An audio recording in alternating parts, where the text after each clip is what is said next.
As we continue with chapter 2 of the book Wounded by Agisa Tongoi,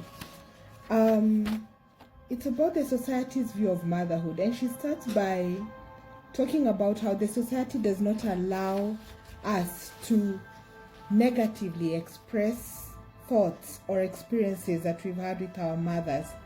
And she says, however, even though our mothers may have given their very best to bring us up, what they perceived as a sacrifice may have stained our relationships. Could we pause on that? And when you're depressive or when you have stored trauma, one of the things you pass on to your children is that they need to understand what it's taking for you to just be their mom. And that is one of the many stained relationship levels that we engage with our children at, whether knowingly or unknowingly.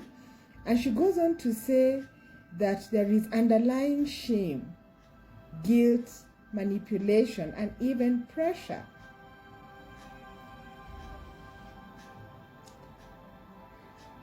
This is very exhausting for me mentally, because I can imagine where I have walked, the journey that it's taken for me, and for all of us who meet at this healing table every mid-Saturdays of the month.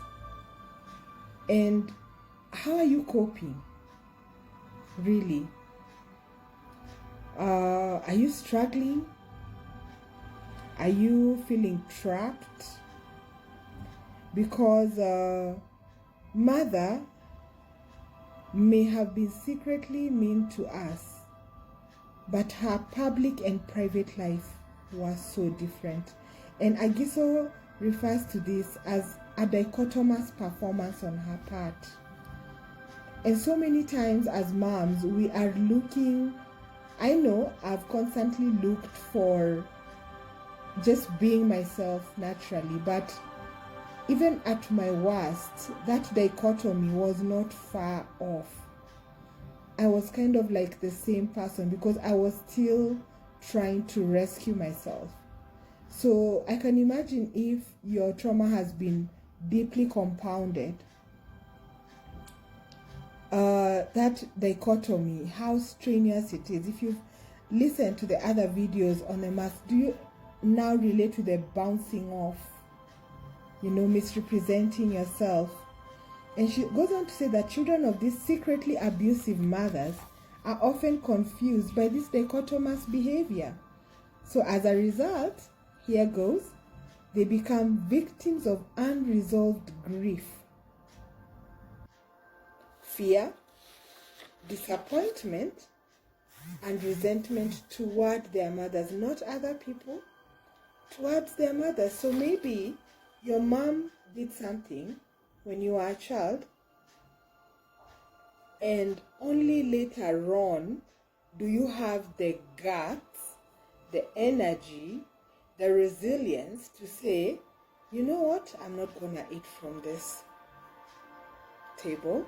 I'm not going to drink from this well. It has poisoned waters, and I'm not going to touch it.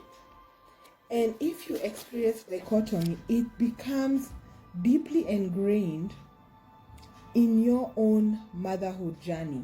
Because should you experience a trigger, naturally your mind will cope the best way it was modeled to you.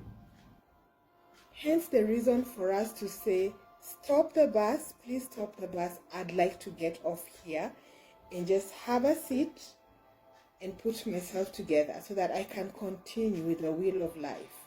We're going to do the wheel of life at some point. But I wanted us to just talk about this society view and how it could limit us in expressing our negative or challenged areas with our mothers.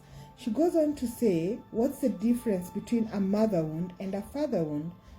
And she said the fundamental difference between a mother wound and a father wound is that the mother wound begins in the womb. I think I should do a series on that, because I strongly believe that how we carry the baby in the womb really matters for their outcome. And if you've been pregnant once or experienced multiple pregnancies in trauma, is the picture becoming clearer now as to why the outcomes are as they are? And she refers here to Kraft, Kearney, and White, who she says confirmed that by the time the gestation period has reached 2.5 months, babies in the belly are experiencing life and recording these experiences in their brains. Selah. So at 2.5 months, that fetus is already beginning to record their life experiences. And she goes on to say that babies in the womb are aware of the parents' marital situation and other significant people close to the family, and they also can register the father's attitude towards them. My goodness. I met someone who was explaining to me about her personal journey and how being raised by a father who was alcoholic sort of made her so timid, and a feeling of helplessness always, overwhelmed her when she had to ask him for anything. And later on in her marriage, she is now unbelievably free because that is not her experience in life. And she says, if that's what it will take for me to secure my children's well-being mentally about authority, then I will do it. And so Tongoi goes on to say, so a pregnant woman who is angry at her husband or rejected by him can unknowingly channel this anger or rejection to her child.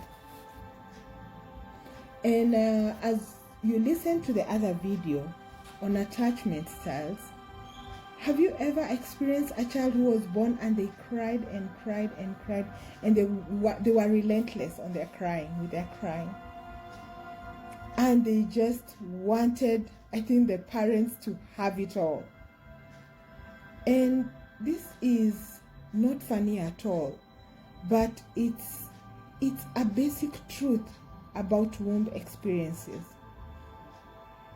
And personally, I think one of the things I tried my best to do was to not have a preference or a prejudice about my pregnancies, and it sort of made the welcoming for the baby very neutral.